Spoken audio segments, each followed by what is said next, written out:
If you're a man, you don't cry about it. You take life, the ups and downs.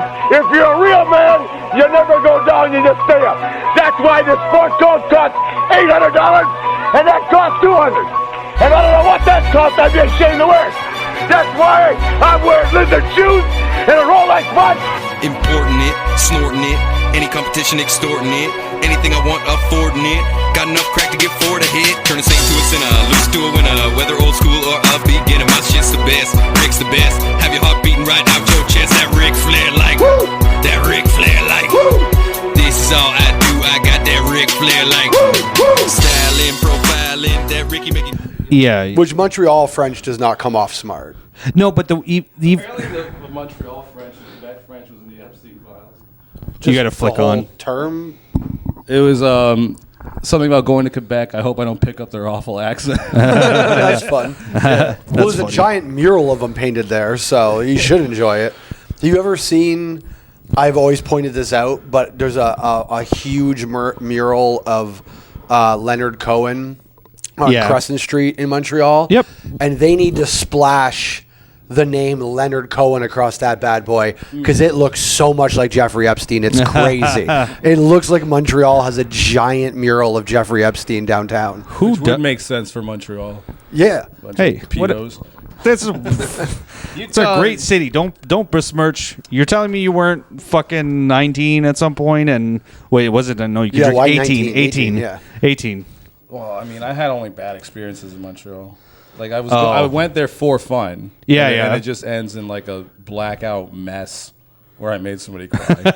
Yeah, that's your same problem with Hamilton, Brantford, Oshawa, everywhere, Lima, Peru. I hate making people cry. Like girlfriends, I'm talking about. Yeah, we knew. You know, it's because if I made Charlie cry, that would make me happy. But I mean, you know, girls, it's like I remember one. I don't know if I told this story on this I don't know program, but no one knows anyway. I was in a true. We can tell the same story. Just do the same podcast every week. No one knows. Just keep replaying the me and Providani fighting one. Like, hey, did you hear? This is a great podcast. Yeah, it's timeless. Everyone's going to just assume it's, you know. I was in a crowded subway cart, and I was with somebody, and I said something, and she started crying.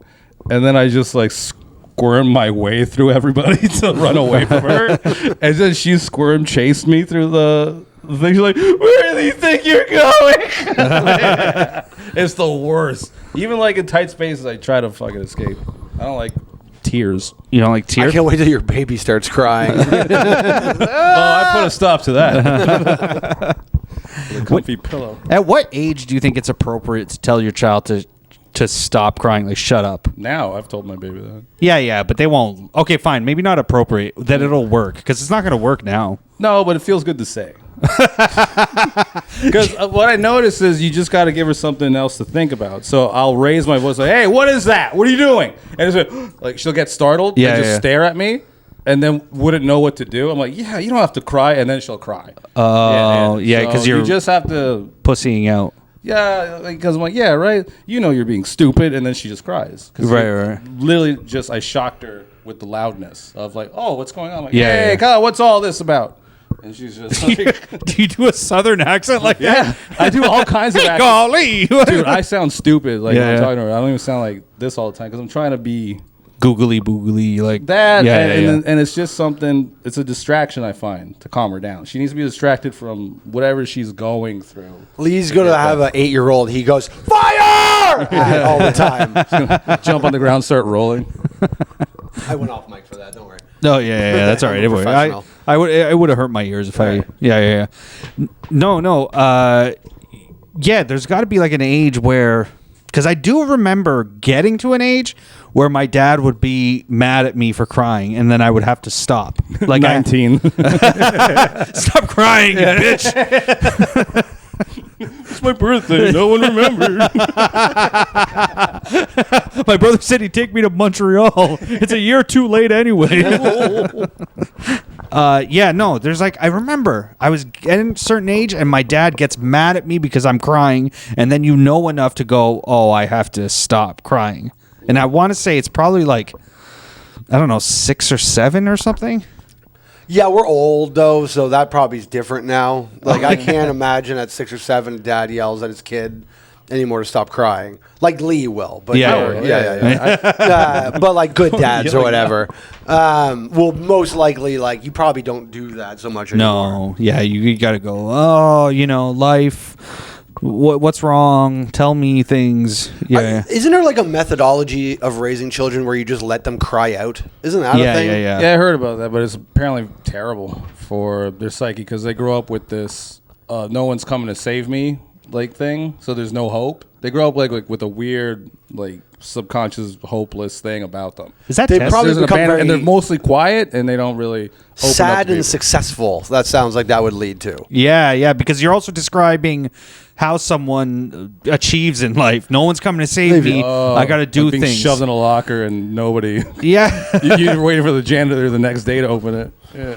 Yeah, but it's a bootstrapsy mentality. Yeah, that's what I'm saying. Like, I don't depend on anybody. I'm on my Yeah, own but that here. also works in reverse, where somebody now is drinking and doing drugs because like nobody ever cared, man. So like it just depends on the person. If you're awesome, it doesn't really matter how good or bad your life is. You'll be awesome. Yeah. There's some people that just suck regardless. You get everything provided, and you're still a piece of shit, or you got nothing, and you become I don't know something. But that's what we're saying is it depends on the psyche. You literally give your individual. child nothing in the form of care and love. You let them cry it out. I think it's just like And it's not like you can't love them once they're done. You know what I mean? Like I think the point of that is not rewarding them for attention seeking behavior. So like I know that might be too extreme. I'm not a fucking parent or an expert, but I think that's the idea is that like have you ever heard the Bo Burnham song Art is Dead? No. It's actually sick. It's like the one Bo Burnham thing that's like actually Bo Burnham doesn't suck. I shouldn't even say this. Bo Burnham kind of rules. But it's like the one early Bo Burnham thing where you're like, oh, this kid's actually kind of talented. But it is just, we're comedians. We're attention-seeking, like, quasi-narcissistic people. Yeah. And maybe if we cried out a few more times, like, whatever. Or, inversely, we didn't get that attention and now we're seeking it later in life because whatever. Both options, I guess, are kind of you guys possible. did a thing on the podcast when I wasn't here about crying. Yeah. I cried. Oh, The birth of my daughter, I cried. Yeah? I Jesus Christ, blubbered I the hope fuck so. up. And that's like, my girlfriend who was laying down staring at me because she was on drugs and they were C-sectioning her. Yeah. She was like, he better fucking cry. Like she told me later because Yeah. like something's definitely wrong if you don't. But I'm like looking at her and I just start tearing up and that's all great. It was beautiful. I haven't cried in a very long time, so that felt great. But now the other day I'm watching just Instagram and a scene from Dumbo comes up. Yeah. I start crying. Like quiet, like Does your privately. daughter have big It wasn't ears? blubbery cry, but it was like tears and they Yeah, dropped. I feel like if you tear up and they don't drop, that's not a real cry. Do you think there's a tears need to go down your face? Do you know that thing when you're like, what do they call it? Crack the seal when you're drinking and you start pissing? Do you think crying's like that? Yeah, Like, I think so. if you I think it feels similar. Pissing out my eyes. I'm not gonna wet my face. Yeah, no, I don't think there's anything wrong with crying, but do you ever wonder, like, you're worried about, oh, I didn't go to my child early enough. What if there is a psychological thing about the first time your child sees their father, he's crying like a woman, Yeah. Maybe you're setting them up to think this is what men are like, and he'll never be. I mean, you have a girl. You have a girl, so you're okay. But I'm talking about a man. I mean, a boy. Whatever. Well, I'd be like, you cried first, stupid. Like, you came out crying. Yeah, but you're a man. You're supposed to. I think you gotta like strategic first cry in front of your kid. I think you need to cry in front of your kid for something beautiful first to show them you're capable. And then you can kind of like be a human being afterwards. But if your first cry is a bitch cry where like, oh, I didn't know why did that happen to me? Like you can't have a why did that happen to me cry in front of them. It has to be like I'm crying because I created all of this and it's so beautiful. I'm overwhelmed. Like that's got to be your first dad cry. She's got to paint some shit. Or it's a girl, right? Yeah. Okay. She's got to paint some shit or do a dance or something that makes you cry, and then you're open to cry then. fuck, that's gonna be tough. Because I don't know if that shit will make me cry unless it's like, I drew a picture of us. And it's actually good. Yeah. It's actually good. Fuck, she's talented. But if it sucks, I'm like, nice try. But really, you're like, yeah. Put that pencil down. Pick up this racket. Why am I green?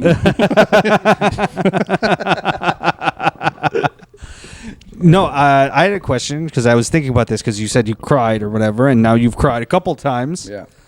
Do you have any memory? And I don't consider my dad some super tough guy, but do you have a single memory of your dad ever crying? Same question for you. Yeah, I had a joke about it, remember? Oh, wait. It was about on my 18th birthday.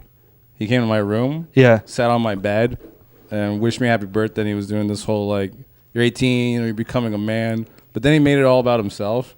Yeah. And it was just like, when I was 18, I had to leave my family and come to this. And he went on this whole, like, rant. And then started crying while I'm laying in bed, just watching him just sitting across from me. There's more to the. I'm not gonna tell cheesy punchlines, but I remember looking at him, going like, "Ew, this my whole life. You were telling me not to cry." Yeah. Because his thing was just like, you figure it out. Crying never figures anything out. Like, you're a man, basically, and that I believed it. So. Yeah, that's psychotic Hispanic bullshit. Yeah. Because crying this recent time felt so good. It felt nice, and I was just like, "What the fuck am I doing?" Like, During Dumbo, though? No, Dumbo was a scene where his mom was in a cage, and she was like rocking him from outside of the cage. And I just thought about my family, like right now, and how lovely it is, and lucky I am to have it. I'm about to cry now. You know what's funny? Somebody went to me recently. I can't remember who it was, but another comic, and was like, "Can you believe that like Lee Fernandez is like a regular dad and has a kid and is like I'm assuming he's probably like sweet at home and stuff." And I go, Lee was always a sweet pussy.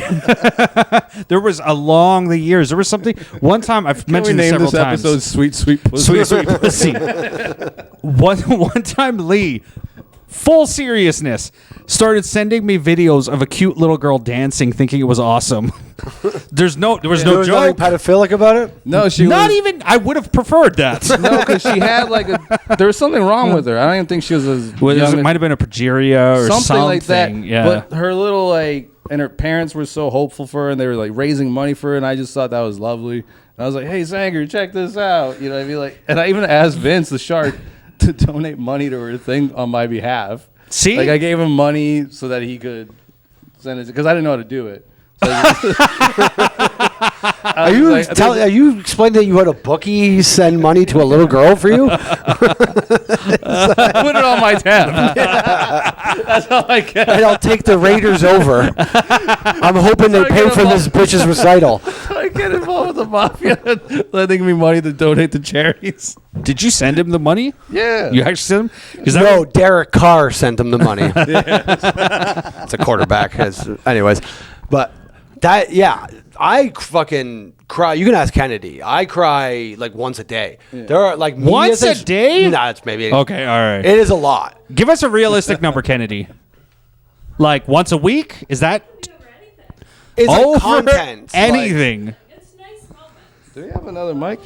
Kennedy, you want to join for a second? Yeah, you can join if you want to join. It's up to you. No. Also, you I are heard there's very a door welcome. open. Is Charlie supposed to be coming? Yeah, he's supposed to. He said he would. He said he wouldn't miss it. Let's just make Kennedy do a Charlie impression. Yeah, do you want to do the Charlie contest? So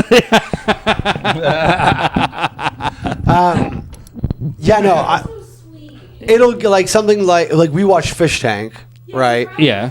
I cry over Fish Tank because they do a good, and this season's not as Sam Hyde is like he's way more. I love Bam Margera is hosting this year, or this season, and I love Bam. But like Sam Hyde is a psychological. We've talked about this on my podcast because we had Bert from Fish Tank on, and Sam Hyde is like a psychological genius. Mm-hmm. He breaks these people down in like this really interesting way that like attacks their egos and or whatever. He doesn't just torment them; he torments them in like a strategic way. So you see like these weird personal growth journeys through the show, and so like I'll cry for things like that. Right now, there's this white Muslim guy on the show, Brother Ali? Bashir. Oh, I love Brother Ali. I'd cry for Brother Ali too.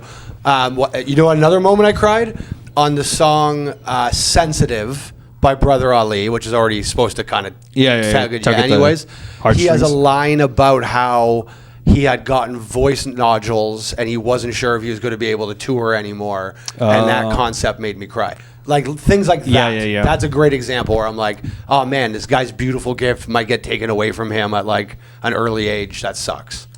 That would Have you make ever me cry. cried over something where you went, "What am I doing?" Of course. Yeah. What was like the one that comes to mind where you're just like, "Ew, why did I cry about that?" You know what I mean? Because somebody cries like often enough recreationally. Often enough. Crying is my hobby. Yeah, exactly. I just do it on the side. I'm taking an interest in crying. I have a crying guy OnlyFans. It's just women watching a sensitive There's boy. a guy who tried to break the world record. Some black guy of crying the longest. Yeah? He went blind for like a few days. What did he like desalinize his eyes? Oh, is that right? He really tried.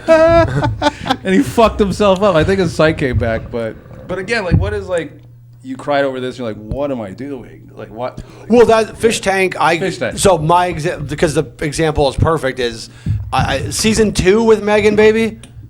Yeah, I think season 2. There's this girl Megan. She's like in her 30s, and she's addicted to Roblox. Like she's just obsessed with Roblox. Yeah. And like about a week into the show, because they're lying to all of them. A lot of times they're telling them they're more famous than they are. So there's some manipulation going on in the house. Yeah. And so they told her that because of the show, somebody hacked her Roblox account and she got banned from Roblox. And she has like a breakdown. Oh, wow. And so I cried like with Because her. of that breakdown. Yeah, I like watched that and cried. But then like 10 minutes later, I was like, oh, this is a 30-year-old woman addicted to Roblox. Yeah, Get into this pedophile game site. Yeah, it's like, this is exactly what you needed. When does that Chris Hansen doc come out? He's been advertising that forever. What, a Roblox documentary? Yeah, he's apparently doing like a big Roblox No, I documentary. didn't even know. Yeah. Documentaries don't come out anymore. Like I know they do. Like obviously they just had the Manosphere one or whatever. Or like push like kind of Yeah, like, the ones you hear about where it's like, oh, this is coming. They never come out. what I remember one is just like Super Size or even like an Inconvenient. That's Truth. the last That's- documentary As far as you I saw, remember? Jesus Christ, like as far as like you need to see this, okay. like boom, boom. This is a Still, documentary. that still feels like a long. it does still feel like a long time. Lee doesn't read or watch things that are like reading. But you know what? I started reading Thomas Zogg's book. Oh, I thought they were going to say baby books, and you're like, whoa, this is No, crazy. I read Thomas Zogg's book out loud. You mean that fucking manifesto of his court case or whatever? This other one that he gave me is actually really good. He's a good writer. He talks about being little and having like a near-death experience. Yeah, he wrote on the side of City Hall. Oh, I think he's getting to that. I'm not at that part yet. I'm not there yet. But he's a good writer. I've been reading his book. Yeah. And yeah, it's... He's proving he can read. This is his... What? I can read. I read the book of a schizophrenic. But I read a book that was Schizophrenic given to me. I'll read a schizophrenic. You know what? I'll give it to Crazy him. guy's book, yeah. He reads our friends' books because I remember we had on... oh, fuck. What's his name? Oh, fuck. I'm blanking on his name now. I'm such a bad Brad friend. Goss? No. You remember he wrote the Vampire Frankenstein book? I forgot his name, too. Yeah. Oh, sorry, man. I'm blanking on your name. Anyway, he wrote like a little book this big or whatever, and Lee read the whole thing, or at least a bunch of it. Yeah. And then we talked about it on the podcast. I had never read it. No, like I read a bit of it, and I was just like, we should probably do some of these. Yeah, this type of thing. Because some people are like, like years ago were just like, hey, be in my comedy clip or be in my comedy sketch. Like, we're going to record it. And I was like, that's stupid. And then I read his, and I was like, I can actually see some of these scenes if you just play them out being kind of funny with comedians. So that's what made me interested, but I didn't finish the whole thing. I was like, it's kind of interesting. No, he's great. But yeah, how would you? The last documentary, you should watch them. There's some good documentaries. No, I've seen. I was talking about. I think there's actually something in a way that like was like you need to see this. I've seen documentaries. I saw that one with it was all body cam footage of that woman who killed that mother. For a second, I thought Lee was actually showing a sign of intelligence secretly. I thought Lee wasn't considering like true crime part of documentaries. No. And then whatever, and I was gonna be like, oh, you know what? That's actually an enlightened way of looking at it because they're not documentaries, true crime. Ultimately, like they are and they aren't. I look at true crime depending on the format. Like if it's a TV show, I don't look at like a documentary. I'm like, that's a TV show. They're showing body cam like America's best, funniest videos, shit like that. I go, that's okay for TV. But then when it's like on Netflix and it's a series, I go like, this is for some reason now a documentary. Yeah, you know what I mean? Now for whatever reason I look at it like a documentary. So yeah, you might be right. They sort of need to separate those two things. They're not the same thing. I think it's just like a documentary to me is like mostly a movie about a very specific topic that they investigate. Yeah, and it's all like there should be a thesis in a documentary. There should be a point you are trying to kind of prove through a documentary. Otherwise, it's like a different thing. If you're just capturing the news, like you're not really a documentary. I feel like I've seen a couple documentaries where there was felt like I watched it to the end and there was no point they were trying to make. They're just like, oh, I know one. It was great. It was this guy it was more of a like he was a photographer and he'd been going to Cuba since before the revolution, and then he just kept going after, and he actually became friendly with Castro. Not that he would spend extended periods of time, but when he was in the country, Castro would like grant him like a 10-minute interview, nothing big. And the whole documentary is just him showing how Cuba changed, but he purposefully says like, I'm not trying to tell you this is better, this is worse, this is just, I've been going since I was like 25 or something like that. Here's how Cuba's changed over the time. And he goes back and sees the same people and they talk, but he doesn't try to push like I think Castro's evil. We all know he's a bad guy, but he doesn't push it. And he's I was presenting. Yeah, this is it. Well, that's kind of like. Do you watch Andrew Callahan at all? No, Channel I know 5 who he News. is. Yeah. So I like that Channel 5 News though presents itself like news.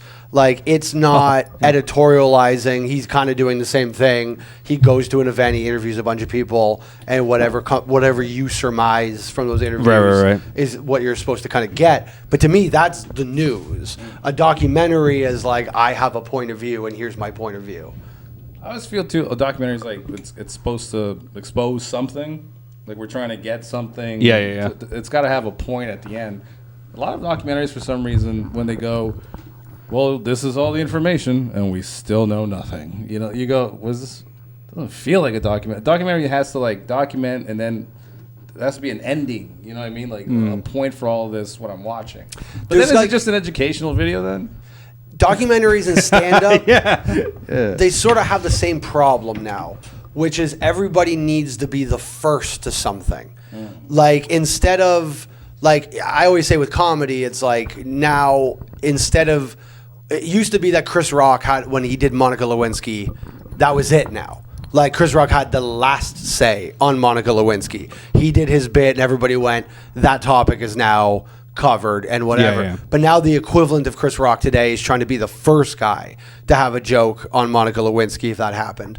And it doesn't give us the same chance to absorb everything and like take it in. And documentaries now that like something happens, there's a documentary on it like 6 months later. Yeah. Somebody jumps on it because it's kind of relevant. It's fresh in people's mind. But I sure hope that someday somebody makes some Colin Ogre documentary. And I hope it's Alex DeWitt. It's being made now. This is kind of a documentary in a way. Everything's filmed. It's just very long form. It's true. Yeah. No, I don't think that's realistic because I don't think we'll ever be that famous. What I think is more realistic You kill your wife and child, and then they make a documentary about you. Well, let's not. Whatever gets me If famous. that ever happens, I will come record. So because there's always that spooky footage, like he did all this insanity and he still showed up to this. And then they're like analyzing. He looks normal there, and he just killed his wife and child. They always say that. The only thing I hate is the dishonesty in like a true crime where they say something like that, and it's like, all right, let's not pretend like you don't know what he's doing. He's covering up the crime. Of course, even if you're heartbroken, I would show up, go like, I killed my wife. Just crying. Also, then that's not even necessarily because like.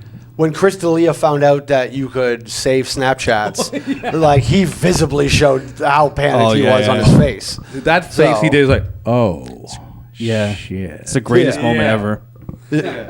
And I mean, there's that more, fucking clip is burned into my mind. I know that. Oh shit! Look, I'm like, oh no.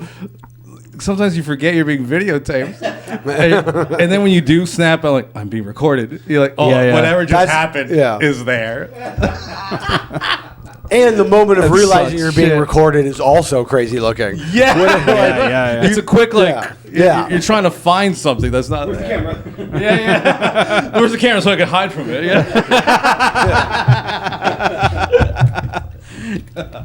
Now is he doing okay? Is Chris D'Elia Seems to be. Does he sell? So here's the thing, and this is I've had this debate with people, but I believe the only company in the world that could actually truly cancel anybody is Live Nation, and Live Nation works with Chris D'Elia. Yeah. Now he avoids Toronto, but he played Hamilton this year, so he'll pick and choose because he can go play. I think he played the fucking arena. Like in Hamilton. Yeah. But you don't get the pushback from if he had come to Toronto, that's going to bring a bunch of heat, but I'll go play an arena nearby, and anybody from Toronto that wants to see me can go over there. Yeah. But if Live Nation doesn't stop working with you, you're never truly canceled. I don't really think, I don't know. So you're not profitable. That's it. Well, that's it. And Live Nation can literally keep you, like, it's all bullshit. Yeah. So, like, if Live Nation decides you're an arena act, you're a fucking arena act. Mm-hmm. So, like, listen, I love Sadesh Pai, but I'm going to explain this on a micro level to a macro level. Uh-huh. Sadesh Pai puts a certain advertising budget into his shows, right? On Eventbrite, Meta, whatever. He fills a room of a certain size based on how much he puts into that, right? So tell me that you can't extrapolate that same advertising budget outwardly to an arena. It's all scalable. Right, yeah. So ultimately, if Live Nation decides they want you to be an arena act, you're a fucking arena act. So, like, yeah, he's fine because Live Nation still wants him to be an arena act. And until they don't want that anymore, then he'll still continue to be. If they decided tomorrow that Lee Fernandez is an arena act, they could put the advertising budget into having it. Yeah. You haven't fucked enough kids yet. But once you hit that target, they can decide you're an arena act now. Yeah. Enough kids. Enough kids. I don't even like late teenage young girls. I fucking find them awful and annoying. You don't know me, Rob. I like that's old not a women. great goalpost to start with, Lee. I like that you're like, I don't even like girls in their teens, but you say nothing of early 20s. Like, it's all right. What the fuck is that? Is that Charlie? Someone's knocking, I feel like. No, I think it's Hammer. Oh, it's okay. Sorry. Yeah. MC Hammer, 64. I've thought about this recently. Is like, maybe Children? we should. Yeah, Charlie. No, maybe I've thought about this. Is get a few comics that like get along with me or whatever. Let's quit comedy and put all our efforts into one guy making Like it. just We'll be his pool in team. a comic? Yeah, we'll write. We'll write his jokes. Let's Drake somebody and get him to the top, and we will feed off of him. And it's the fame is there, the fun. I had an idea like that. I want to be Johnny Drama. I had an idea like that, but it was about, can we all just like push me to be like super famous and successful so I could find out if the Illuminati is real? Sure, whatever. Just to know Can't if be like, you though. Need someone with better material. And more likable. I have some pretty good ones now. I've been writing. No. Literally anybody. Because I've decided recently, It does. I do think you're funny. I just want to know if it's like that devil worshipy shit is actually really real. It is. Well, It's the listen, Epstein's files. Listen, is it devil worship? Is it whatever? But there's a certain point that you have to like. As I've been involved in, we'll say media. I know it sounds silly, but like whatever. It's Social media. Well, just no, not even social media. I mean, like as I've been thinking as an entertainer, We should as call I've porn been sexual media. Yeah, right. Go ahead. media. Sure. It's the episode name. Sexual. Media. Or sexual media. Sexual media. What was it before? Sweet, sweet pussy. Sweet pussy. Pussy. Yeah, but they won't let us. That'll That'll get flagged. Yeah. Anyway, you were But saying you like- were involved in the. Since you've looked at it, who are the people that they continually call crazy? Uh-huh. Almost always, certainly, you look back like, what has Kanye West ever done to anybody? What did Cat Williams ever really? I remember watching what I thought was like the Cat Williams saga of his life falling apart. But Yeah. if you actually go back and watch it, you're like, nothing really. Yeah, he lost a fight to a 15-year-old. That's not great. Yeah, he did a few things that are unlikable. Such as He's more unlikable than. But Evil. why do they take that and then run with it to the maximalist degree, right? There's some asshole who has the ability and the resources to do that. If he hates you, he'll do that. He's like, oh, fuck Cat Williams, because he saw me at this party sucking dick, and now he's talking about it. And so he's just like, that guy, I want him to smear. Well, so and anything he that's- says about my dick sucking, like, people look at him, he's just an asshole, crazy guy. That's why. You know what though?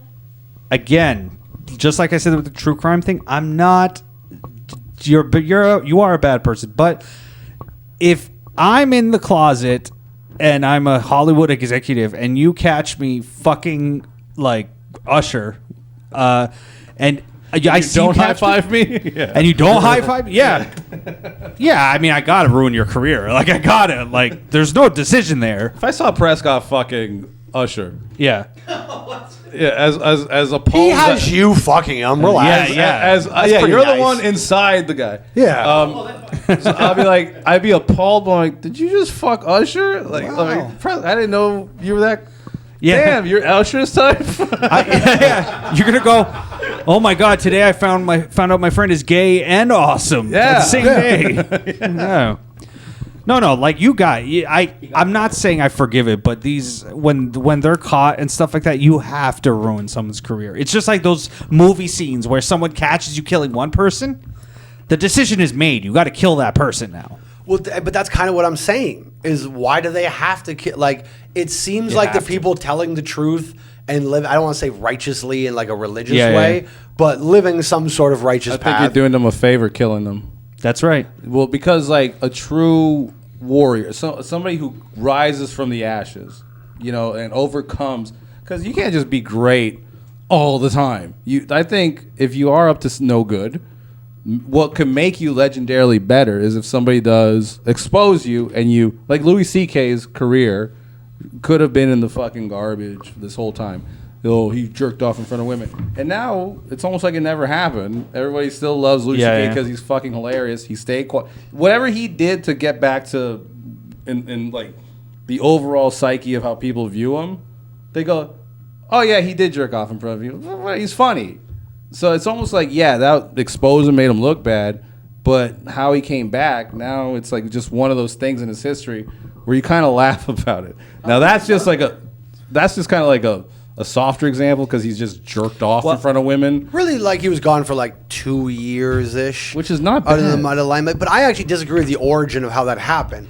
See, I don't think that we actually felt that way about Louis C.K. And that's No, why he was I able to didn't. We're not a come good back. example. No, but I don't think My any point was of is us that did. people were trying to make you think that about him, whereas most people who heard it like, well, he asked permit. Like, I didn't hate Louis C.K. Everything I heard, I was just like, oh, that's funny. He jerked off in front of women. Because anything Well, I don't that know a if famous guy that's- does sexually is funny. You just go like, oh, that guy's into that. I heard somebody tell me about, there's this Reddit forum where people go and post these fucked up sexual stories about celebrities that they've had with, and one was about John Mayer. Yeah. And he said that he brought me back to his hotel room, just laid me down on the bed, jerked off on me, and left. What I don't understand what's So bad I'm with just it. saying, people when you hear their funny sexual things, Yeah. you just kind of laugh at them. Like I remember going to Rob's place, and seeing like a gag ball on his like on your fucking Yeah, that was a joke gift. I'm not actually into gag balls. But here's the thing: I don't care if it was a joke. I saw that and I went like, "Ha ha!" Like, Rob likes to gag chicks. Like, it was in the living room, Lee. yeah, like next to the fucking dirty dishes. You think we kept the sex toys in the living room? No, it wasn't. But it's like, again, it's one of those things where it's just funny. So when I hear, oh, Louis C.K. likes to jerk off in front of women, like, I don't care. But then what I notice is everyone's trying to make him an asshole for that. So I was like, okay, that's unfortunate. Well, it's an objectively better place to jack off. Also, you know what I mean? Like, as opposed to alone, it's a level up. Like, we can all agree on that. If you're a fella who doesn't have anyone in their life, having someone there still makes it better. It always does. You know what I mean? So, In every way. it's not an irrational decision that if he had to choose. And by the way, this is the entire thing with Louis C.K. Like, Louis C.K. was a man who went into a marriage with a dick that had no value. Right, he was probably an open micer when he met his wife, or a low-level comedian. It was a long time ago. He was a ginger, chubby, unattractive guy. Yeah. Nobody wanted to fuck Louis C.K. Then he gets divorced, and he comes out of his marriage, and all of a sudden, Louis C.K.'s dick has value, right? But he spent how many years in a marriage? He spent how many years unfuckable? He has no concept on how to radar out who actually wants Louis C.K. dick. Yeah. Like, he doesn't know how to approach the question. So he comes down to something as simple as, do you want to watch me jerk off? Yeah. And the thing is, there's probably 100 people who said yes, because and we've never heard anything. It sounds like a bit. If Louis C.K. walks up to you like, you mind if I, pull my fucking dick out and jerk off? Yeah. You're like, oh, Louis. And then he does. Like, oh shit! Like, I thought like this was a bit. Yeah. Now he's beating off in front of me. So you go. I mean, like Rob said, the guy doesn't know really probably how to do it. Oh, I'm famous. You like me? Okay, can I masturbate in front of you?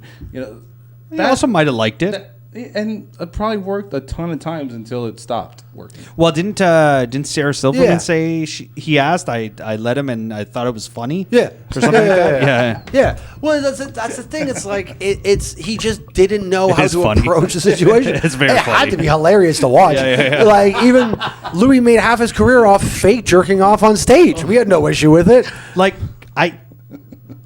if Charlie Paradise got you into a room and asked you, like, can I jerk off in front of you? I'm not saying you'd say yes. That's classic. You'd laugh. You'd laugh. Come on. Charlie Paradise would be hilarious to watch jerk up from the tits up. You know what I mean? Like, if you could just manage to not focus your eyes on his stomach penis area and just take in what his fucking creepy face and unshaven head must look like while he does it, that's funny. Like, seeing Charlie's O face would be funny. That would be funny, and watching Charlie like beat off and be like, when's his dick gonna get hard, until you realize that's how big it is. Like, oh, okay, it's listen, that's about. If there was for some reason on the internet a Charlie Paradise fuck tape, you would have shown it on the podcast the moment you found it. You would have reviewed it. We would show it to all our guests. You know what I mean?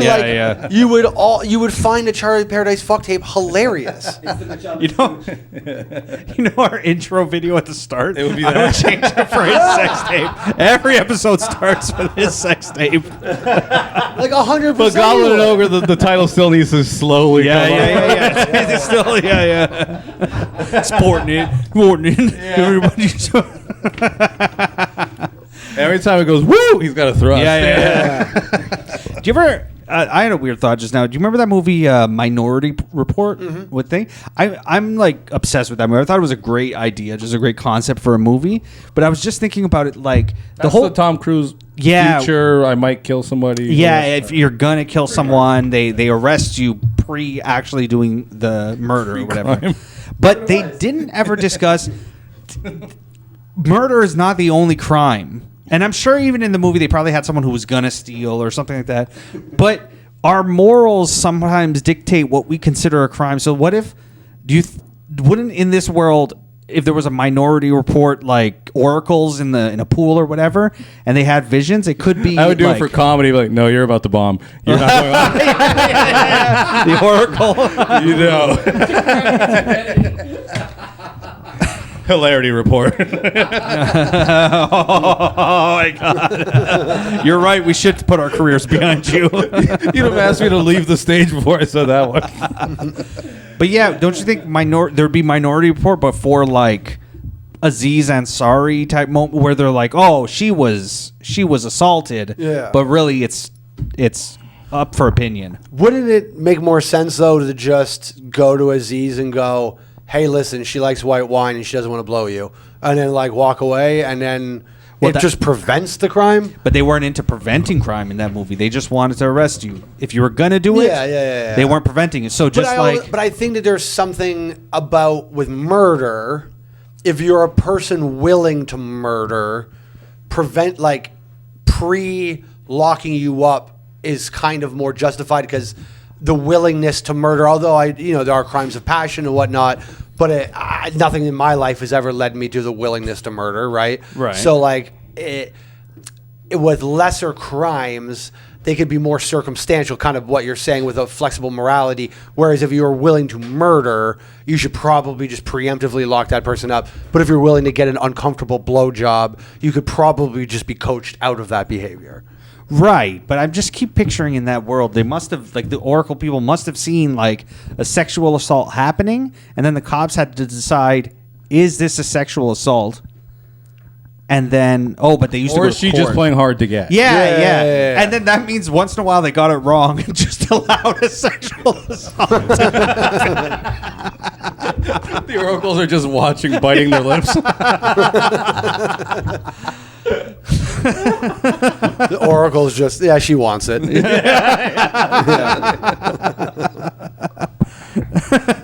My other thought on Louis The C.K. Oracle said you were wet. I'm sorry.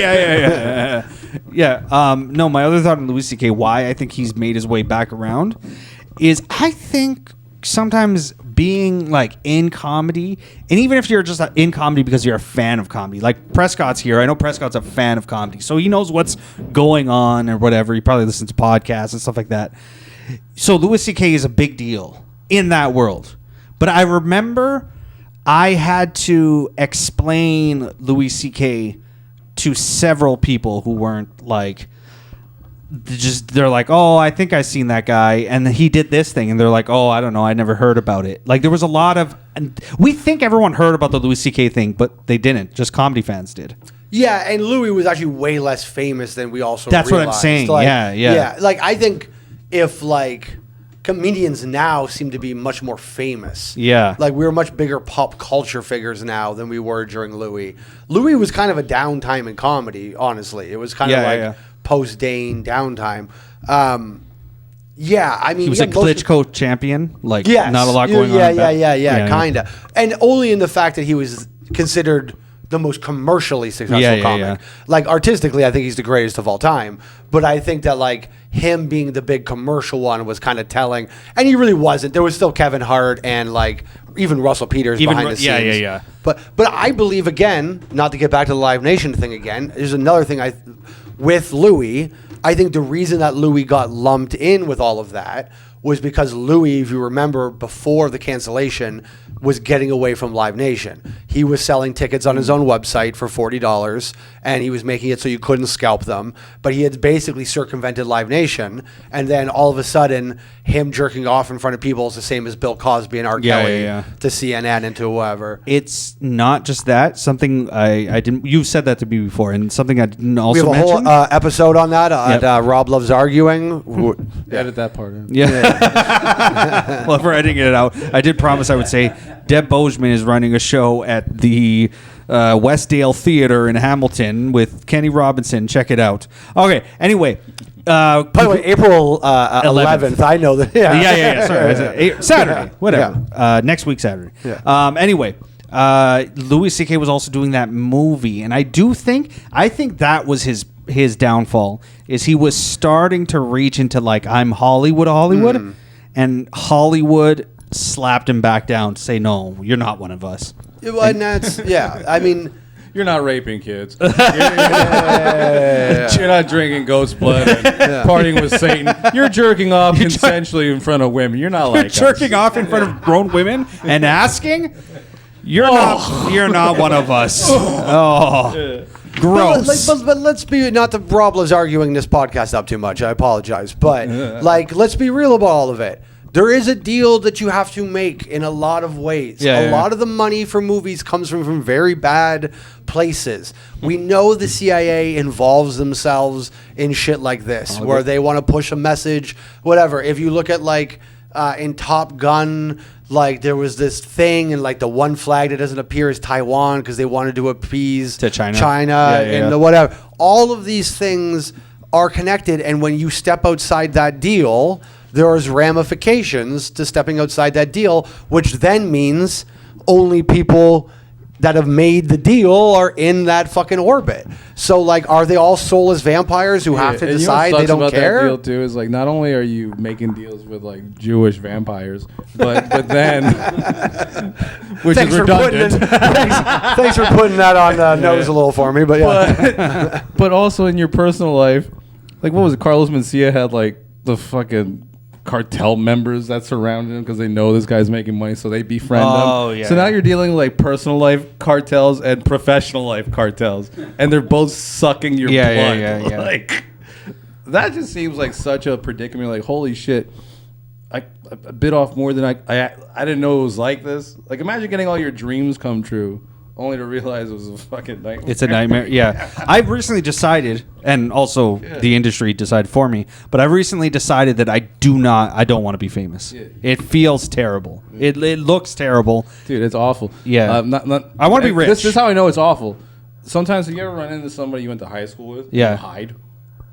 Yeah. Because you don't want to be hey, I remember, that recognize you, wide-eyed recognize you. I like Ben Bankus, but I remember once I was walking in the direction where the Royal Comedy Theater is, and he was coming out.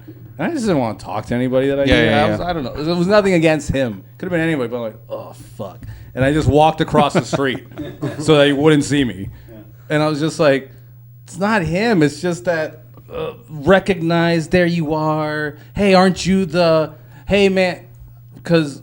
Then you're stuck in a social situation that you want to get out. Ben would have been happy to ignore you, Lee. Lee walks around. Oh God, here they come again. He's Lee Fernandez. And that is fair, but I still go, oh, even if he didn't want to, even if we just made quick eye contact and walked away, I couldn't take the risk. I didn't want to risk it. Lee's great. He goes, oh, Ben Banks is coming. He's going to want to say hi to me. He would have, too. He wasn't that famous back in those days. Back then he wasn't. Yeah. No, he was just hanging out. Yeah, now he's on trigonometry. I haven't done that with Louis Moles. I've seen Louis and his wife walk around, and I kind of hid from that. Oh, and hid from them? Yeah, I hid from. I hide from everybody that I see in public. I remember Rob and I once saw each other at a mall, Dufferin Mall, and Rob did it perfectly. We just nodded heads and kept walking. Yeah. I'm like, perfect. Yeah, perfect. We're doing shit. Yeah. I saw Rob one time. I saw Rob one time. It was probably not that long before we started doing Rob Loves Arguing, and I was driving in my car and I didn't want to stop, so I just yelled out, "I'm like, hey, Rob!" Ran him over. Yeah. I'll get bigger one by one. No, I saw him. I just wanted to give him a yell and then wave, and figured he'd see my face quickly and be like, "Oh, Sanker," or whatever. Yeah. But I yelled, "Hey, Rob," or whatever, and you could see his reaction was like a child who was up to something. He was like, "Oh shit!" Where was I? You were. It was somewhere near. It wasn't far from here, near Dufferin or whatever. And I'm pretty sure visually now, I'm pretty sure that was probably when you I don't know how long you've been Kennedy together, but when you first started dating her, because I do remember. Okay. Now that after I met her in person, I'm like, that pretty much looks like the same girl. It would make sense too that right before the pod started, not that long after we started dating. Yeah, that all tracks. But it was so funny. I love anyone who is somewhat known, and yet doesn't have any recognition of that. I'll still say whatever's, when I first saw Gilson Lubin. Me and my brother saw him. I wasn't a comic yet or anything like that. And we saw him, and we just wanted to like shout him out because me and my siblings were like fans of his Comedy Now special or whatever. And I remember his reaction was he thought we knew him, and he was like, he ditched us. Apparently he's a bad friend because he was like, oh, I can't talk, I gotta go or whatever, and he just walked away. But I could tell he wasn't like, oh, they recognized me from TV, and he was on MTV Canada at that time. He was just like, oh, it must be someone I'm friends with, and I don't remember. Yeah, that's a very Canadian, but I think we also handle fame very well as Canadians because of that to a degree. I think there's a Canadianness in that of we don't want to assume that like that's We're what known. it is. Yeah. Like I saw that guy Matty Matheson once. Yeah? Yeah, we were walking, and he was at one of his restaurants on the patio, just eating. Yeah. And I was with somebody, and she goes like, oh, "There's Matty Matheson." And I don't know if he heard that or whatever, but he looked over at us, and he saw us walking and staring at him, and he got up, wiped his hands to like say, "Hey, what's up?" Oh, yeah. And I just looked away and kept walking. He's like, don't touch me with And your she was like, "You're fat such an hands." asshole." I'm like, "Ah, fuck him."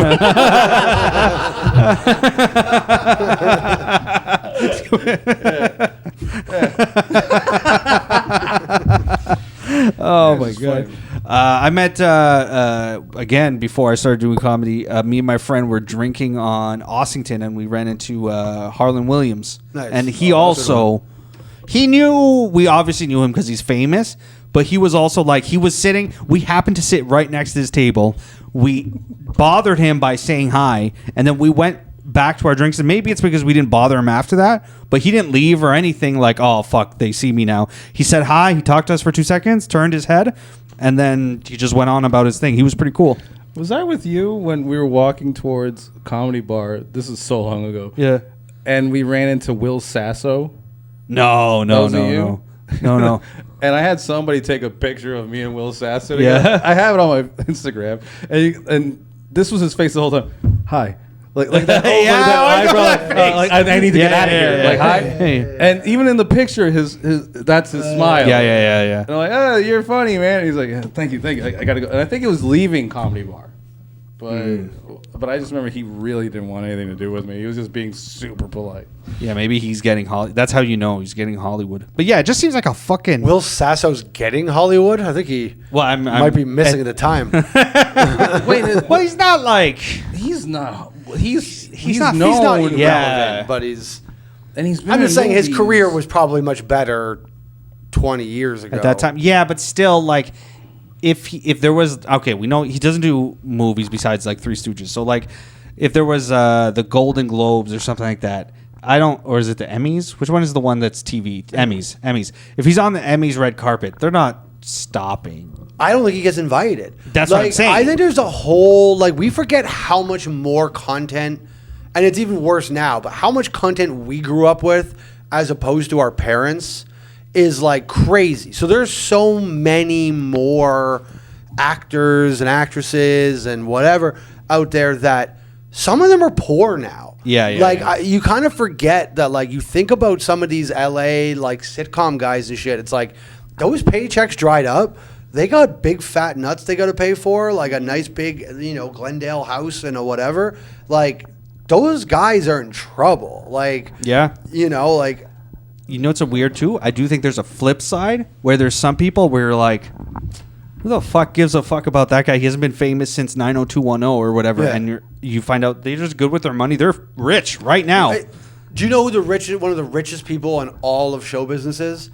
Judge Judy. Oh, yeah. Judge Judy makes like She's more money than anybody super rich. because she like owns her shit. It's in crazy syndication, and like her house is like bigger than everyone's house. Yeah.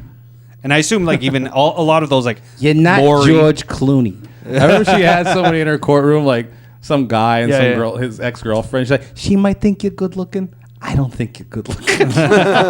He would just carve into people. Judge Judy. You know what's great about Judge Judy though? Yeah. You know Judge Judy's not the first like famous judge on TV. There was a dude, and there's articles of that guy doing an interview, and you could say he's hating or whatever. He thinks Judge Judy's just a cunt and a bad judge. How surprised? Oh, Judge Judy's a cunt. extra. Judge Judy's the greatest cunt ever. What are you talking about? We love her. She was just so mean for no reason. She was great. Yeah. If I could name a video, and I can't, it won't let us. But Judge Judy, greatest cunt ever. Well, you saw Judge Joe Brown. I think we had a clip on him. Yeah, before. Judge Joe Brown's great. Now he's great. Oh, he just yeah. doesn't give a shit. They interview him. He's like, "Yeah, that motherfucker gay. Yeah. You owe me $5." He just turned completely. Do you know about street Judge Joe Brown? No. So I Judge mean, I Joe Brown remember is very Judge- right wing. Okay. So he does like a lot of interviews now, and especially if you get into the Vlad TV. Yeah. There's a lot of offshoots of that would indicate they're from him, but there's a lot of copycat Vlad TVs that are around, and Judge Joe Brown does a lot of. I think he does Vlad TV, but he does those ones too, and that's like his wheelhouse right now. He's doing a lot of interviews, and yeah, he just says wild shit that like he just really thinks. Like he'll talk about the Hollywood and turning people gay. Holocaust. And, yeah. I thought for sure. Oh, no. You laid into HOL in a way that felt Holocaust. Hollywood. Yeah. I'm not sure. He might be a pro Jew type of Republican, but either way, I don't know. So he's on his Dick Gregory right now. Yes. You've yes. seen Dick Gregory. Yes. Dick Gregory doesn't believe albinos exist. He believes albinos are like a conspiracy. I believe they shouldn't. I He's don't know like, about you ever seen an albino child? Like, he doesn't believe there's albino children. Oh, that's great. It's amazing. That's also one of those things where you go, fuck, have I seen an albino? Sure, I don't think I have. I've seen him in pictures. Yeah. You've seen pictures. In photos, but not in person. I've seen That's my pictures of the point. moon landing. That doesn't mean it happened. Exactly. But so the Judge Judy thing is almost like a weird, like what Kanye album? This is to circle back to a point on things, but what Kanye album do you think made him the most money out of all of his albums? What's that teddy bear one? That's three my of them. dark twisted fantasy. He's like floating through space. No, you mean Graduation. Graduation. It's the Murakami Oh. Bear. It's in multiple of his albums, but that's the one you His mean. all his college albums have the teddy bear. Oh, it does. Yeah. But It's a yeah, I think Murakami it's bear, be my dark cultured. twisted fantasy, whatever that one, the red cover. It's Vultures 1 and 2. The fuck is that? That's the last two before Bully, because he doesn't have a label anymore. Oh, He makes infinitely more money being a free man. That's how you have to play the whole entertainment system. You got to go through it as best you can. You don't fuck any of the kids. You don't take any of the cash and prizes for genocides and for whatever. You avoid all that the best you can until you have enough fans that you go, hey, they fuck all the kids and they do all the genocides, and then you go make your own stuff, and you can then use the platform they gave you to make all the money. But like you kind of have to find a way into the system first. that's the fucking. I know, but that's the dream. Is to your Mortal Technique. He used to talk about that. Now, look, people can make fun that he doesn't actually sell them, whatever. But I remember at his height, he says, he goes, Jay-Z might sell 2 million records or whatever, but he makes 2 cents off of every record. He goes, I sell records for $10. I make $9 off of each record. I sold 100,000 copies.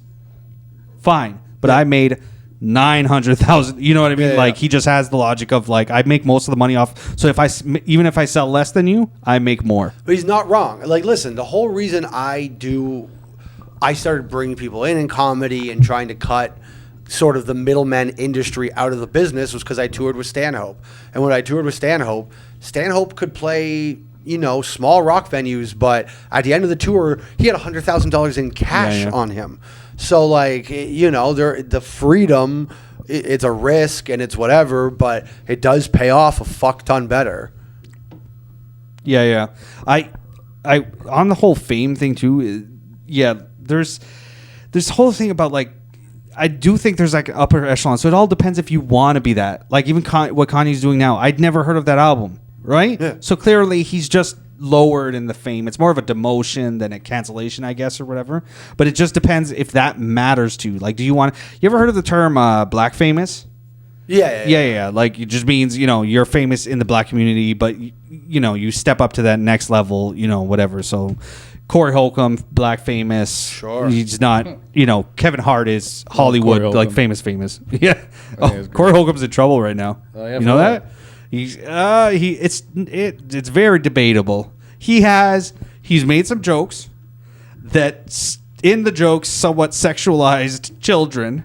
Oh shit! Well, That didn't being he the do joke. that thing with like Tiffany Haddish? Wasn't he involved in that? Yeah. Yeah, he's connected to that somehow. Or maybe he was just commenting on it. I can't remember. He just He doesn't like Ari Spears, so yeah. Oh shit! It was Ari Spears. I'm thinking. Yeah, Sorry, yeah. my bad. He had like a big summer hat once and like a long, almost sleeveless like trench coat. He Corey Holcomb? Corey Holcomb. Yeah, Corey Holcomb falls into that. I think I'm stylish, but it dressed like a dressed this one fucking time, weirdo. Like he looked like he had a rich husband. He dressed like Jeff Bezos' his wife. It was awful. I love him, but I was just Yeah. you know. But No, he didn't. He wasn't caught like doing anything to the. But he like made jokes that suggested like there was some joke about like I saw this little girl like eating an ice cream cone, and I'm like, oh, she's gonna be a great, and people are like, who the fuck thinks those things?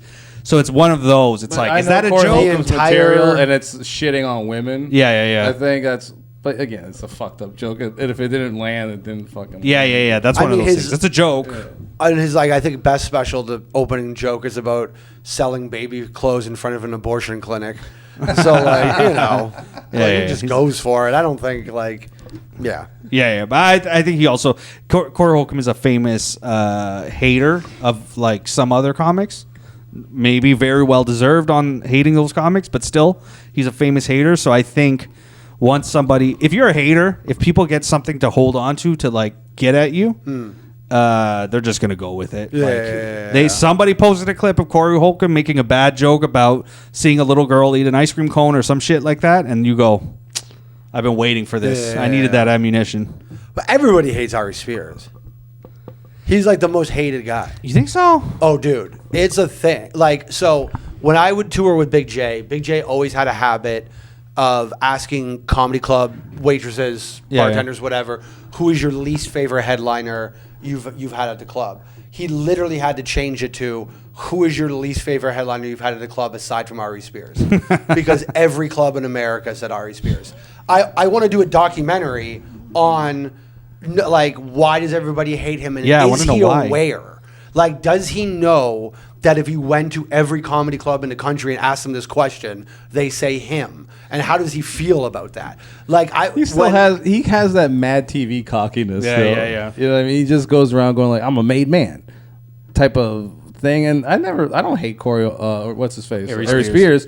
I everything I've seen him, and I'm like, it's not great, but it's not bad. Well, but they don't hate. I like to stand up. The thing is, they're not going to be hate. Comedy club servers and bartenders don't hate him because of his content. They just think he's a cunt. So, do you know that? I remember during COVID, me and Tyler Morrison wanted to. Dark Side of the Ring had come out already, the Vice thing, but they hadn't done all the spinoffs, because Dark Side of Comedy sucks because they didn't have real comedy people involved, and they just did these. It was like I never watched it because it was all just like Roseanne, isn't she crazy now? Artie Lang, he does drugs. Dark Side of the Ring, as a childhood wrestling fan, they did little stories that built our trust first, and then they did Owen Hart, and then they did Chris Benoit in season 3 because we already trusted they would handle stuff properly. When me and Tyler were pitching this to a few companies were interested or whatever, we were calling it Tragedy Plus Time, but ours were Dane Cook's bad year, because Dane Cook had a year where his mom, his dad both died, and his brother had stole everything from him. So we wanted a year on that. There's this comedy club in Kansas City called Stanford and Sons that the guy that owned it was a heroin addict. They had a book written about him. He was such a whatever.